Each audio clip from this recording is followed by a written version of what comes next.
Good morning. Please be seated and welcome to Mayflower Congregational United Church of Christ, where we believe that no matter who you are or where you are on life's journey, you are welcome here.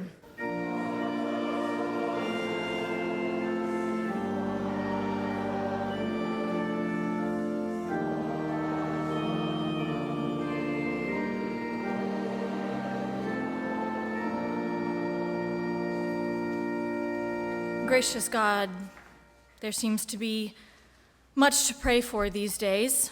It is hard to know where to begin. So we rely on the words of those who have prayed before us, providing words that center us. O Lord, come to us, abide with us, and grant us your peace. Come to us, abide with us, and grant us your peace. When the kids are being kids, when the 2-year-old is testing boundaries because she is a 2-year-old, when all we need is for them to take a nap, when the teenagers are roughhousing and loud, when we are tempted to snap at them, when the phone won't quit ringing and the to-do list keeps growing, when work keeps piling up, come to us. Come to us and remind us to take a deep breath, to find joy in the chaos, to be present. Yes, Lord, come to us. When the silence is deafening, when we are alone, when we are not yet sure of the diagnosis or what the treatment will be, when death finally comes and there is no bedside to sit at or hand to hold, when the quiet is oppressive, abide with us. Help us to know that you are as close as breath, that your presence can be known in 1,000 ways: the rain, the sun, the wind, and the still small voice. Yes, Lord, abide with us.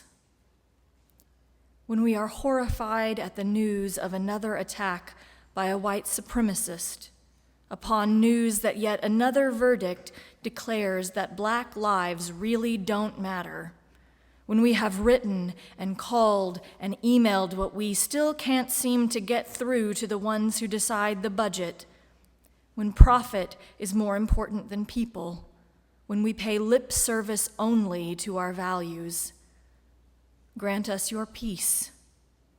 May we find comfort in knowing that our assignment is to labor, but not necessarily to enjoy the fruit, that we are called to regroup and try again and again and again until all is made right.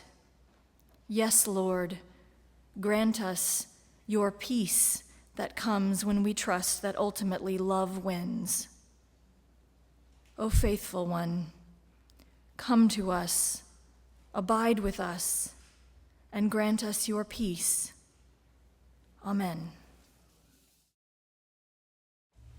Our scripture reading this morning comes from Paul's letter to the Ephesians, chapter 4, verses 1 through 6. I, therefore, the prisoner in the Lord, beg you to lead a life worthy of the calling to which you have been called, with all humility and gentleness, with patience, bearing with one another in love, making every effort to maintain the unity of the Spirit in the bond of peace. There is one body and one Spirit, just as you were called to the one hope of your calling, one Lord, one faith, one baptism, one God and Father of all, who is above all and through all and in all. Here ends the reading of the word inspired by God. May God grant to us wisdom and courage for interpretation.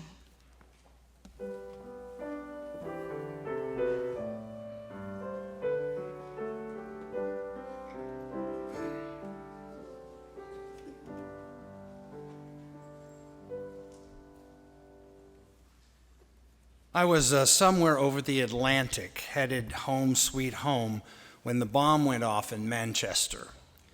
I was seated next to a young mother and her 6-month-old baby daughter for the 9-hour flight.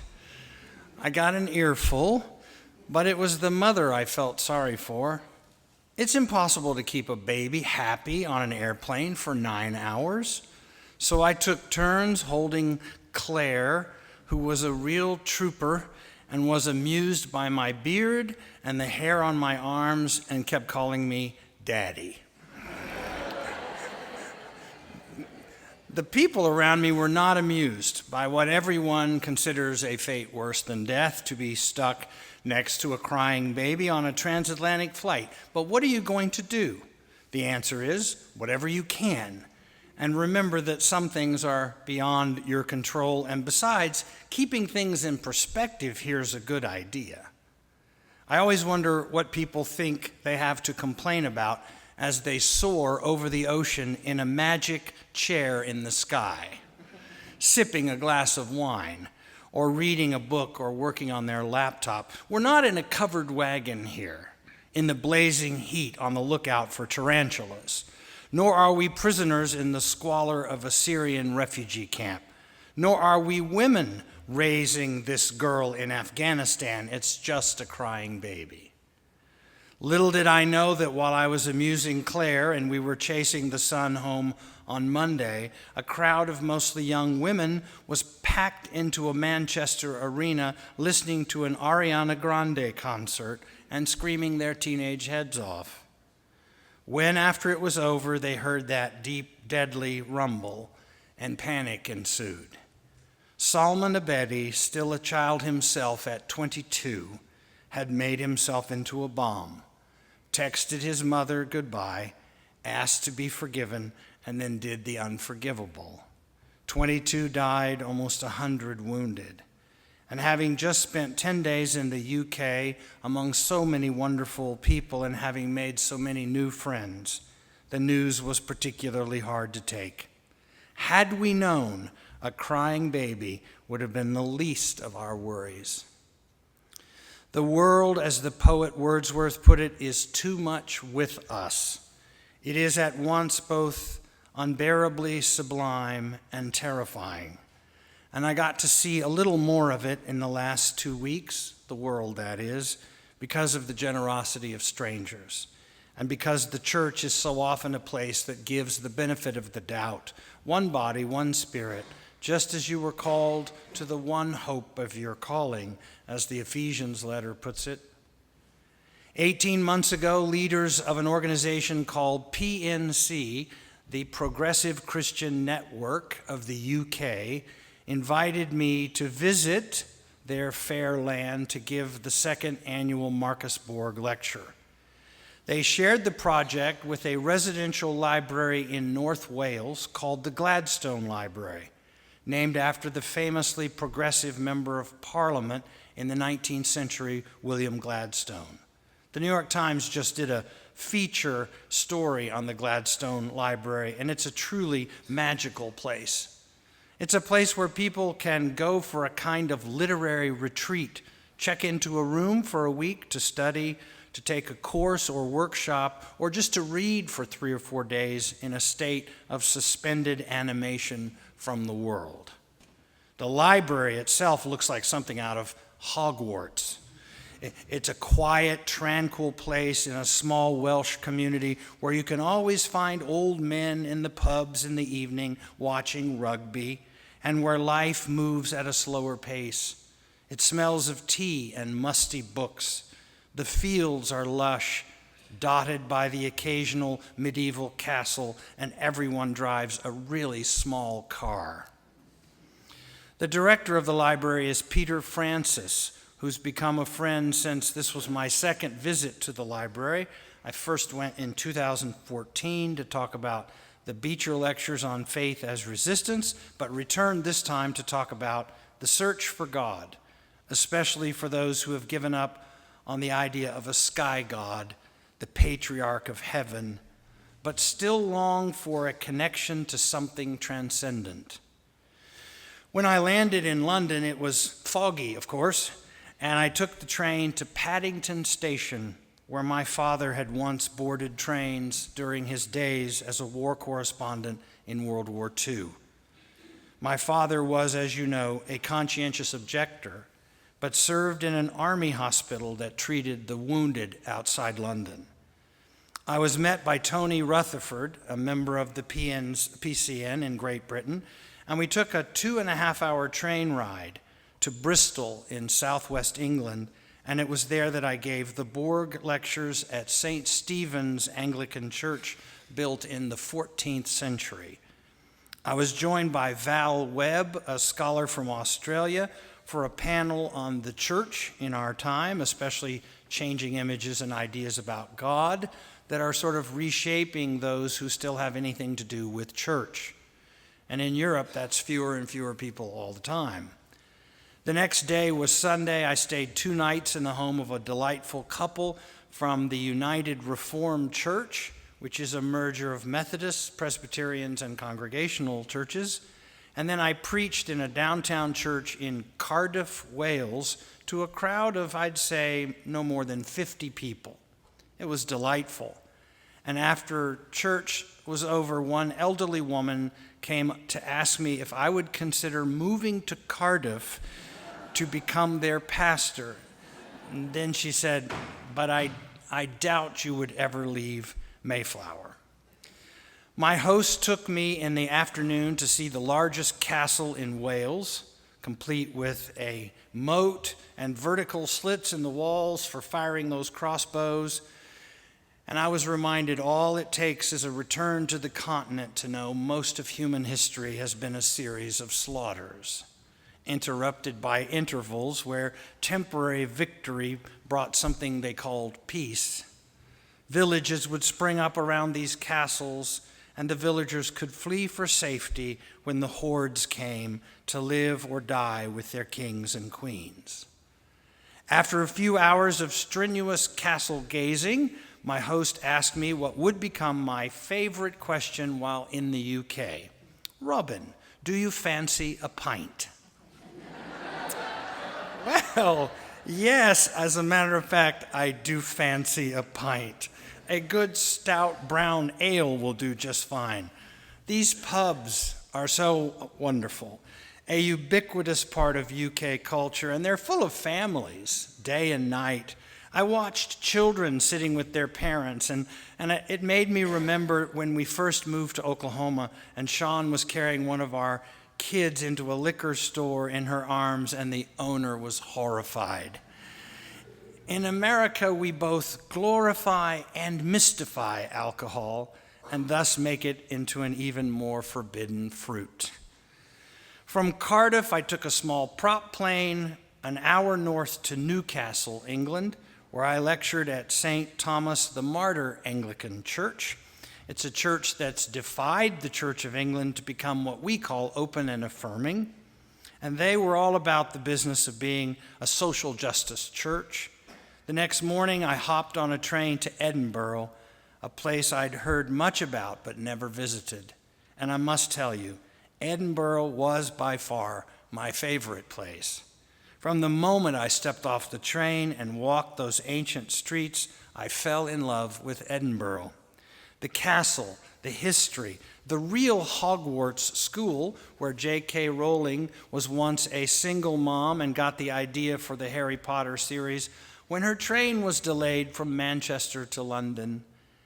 Adam Smith, author of The Wealth of Nations and that invisible hand that supposedly guides a free market to the benefit of all, lived in Edinburgh.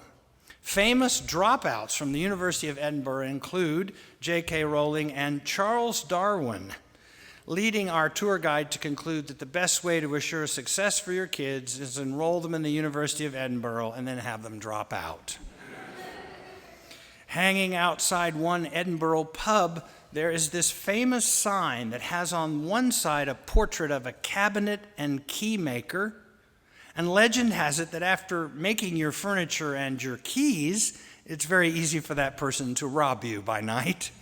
So on the back side of the sign, a portrait of the same man, now pictured as a robber. This is where the idea came from that people could appear virtuous by day and become the opposite by night.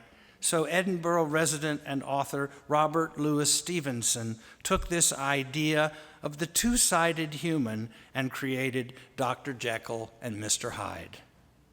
From Edinburgh, I took a train north to the small town of Stirling, Scotland, where I again lectured at a small Methodist church in town. And it was while in Stirling that my host had me over for dinner and said proudly that since I needed a true Scottish eating experience, he and his wife had cooked haggis. If you know what haggis is, you can understand why I might have hesitated, but I partook and lived to preach again. The next day, I hopped a train to Glasgow, then another train to Harden, Wales, to the Gladstone Library, where I gave 5 one-hour lectures to about 40 people who'd enrolled to take a course from me called Above Us Only Sky, God as the Luminous Web. Among other things, I examined the theological implications of the Wizard of Oz, especially the character of the professor from Kansas who tries so hard at the end of the movie to keep the illusion of the great and powerful Oz going, pulling levers, shouting frantically to create special effects, only to have that little dog, Toto, pull back the curtain to reveal that not only is there no wizard other than the one we create to have power over other people, but that the coveted qualities sought by the brainless scarecrow, the heartless tin man, and the cowardly lion did not need to be petitioned in fear and trembling from the wizard. They were, in fact, nowhere to be found in the sky, but already existed inside each character. All it took was someone to recognize it and pronounce them both present and good. The scarecrow wants a brain, but he's already got one. What he lacks is a diploma. The cowardly lion lacks courage, but what he needs is a medal for meritorious conduct, extraordinary valor, and conspicuous bravery against wicked witches. His response, "Oh, shucks, folks, I'm speechless." The Tin Man wants a heart, and this is when the professor says perhaps the most poignant line in the movie. "As for you, my galvanized friend, you want a heart. You don't know how lucky you are not to have one. Hearts will never be practical until they can be made unbreakable." The Tin Man responds, "But I still want one." The wizard responds, "Back where I come from, there are men who do nothing all day but good deeds. They're called good deed doers, and their hearts are no bigger than yours. But they have one thing you haven't got, a testimonial. Therefore, in consideration of your kindness, I take pleasure at this time in presenting you with a small token of our esteem and affection. And remember, my sentimental friend, that a heart is not judged by how much you love, but by how much you are loved by others." And this reminded me, I told the class, of Jesus saying to Peter, the impetuous and often clueless Peter, "You are Petros, and on this rock I will build my church, and the gates of Hades will not prevail against it." Now, who could have been more surprised than Peter to be called the rock? Who, me? Really? Me? The rock? I like the sound of that. Yes, it suits me. I may go by Petros from now on. When Dorothy finally gets home, she wakes from her dream to see that the scarecrow and the Tin Man and the lion are, in fact, the farmhands she has known all along as friends. The name Jesus gives to his disciples in John's Gospel, "I will call you friends." She recognizes that they've been with her all along and says, "You were there, and you were there, and you were there." Not in some far-off place where things are magical, where the streets are paved with gold, but at home, where love is. That's where home is, and there's no place like home. So it was quite a trip. My last 2 nights were spent in London, and I preached at St. James Anglican Church in Piccadilly. I spent Saturday night in the theater district and decided I should not miss the chance to see a play. So I bought myself a ticket to see an amazing performance of Who's Afraid of Virginia Woolf? Not a happy story, mind you, but powerful. And by that time, I was homesick. When I travel alone, it takes me about 3 days to get homesick. But one thing happened that made the whole trip worthwhile, and I'll share this to close. While giving the Borg lectures in Bristol, I discussed, as I always do, the importance of welcoming our LGBT sisters and brothers into the full sacramental hospitality of the church. And at one point in the lecture, I say, they are not freaks of nature, they are a constituent of creation. They're part of God's family, so they must be part of the beloved community.